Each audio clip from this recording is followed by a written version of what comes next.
there! In today's video, I'll show you how to make a screenshot on your Samsung Galaxy A25. Let's get started. So, as a first step, we would need to take a look on these buttons on the right edge of your phone. To make a screenshot, we would need to click on the power button and volume down button at the same time.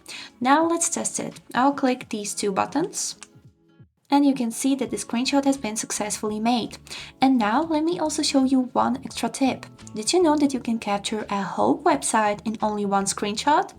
Now let me show you. So as a first step, we would need to open any website and then do a basic screenshot. Click on the key combination and wait until this menu will appear. And now to make a scroll screenshot, we would need to click on this button, which looks like two arrows down in a square, until you think that this is enough.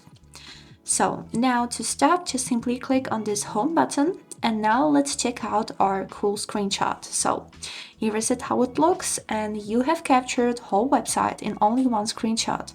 If you will zoom in, you can see that the details are clear and you can read everything. And this is how it works. I hope this video was helpful and thanks for watching.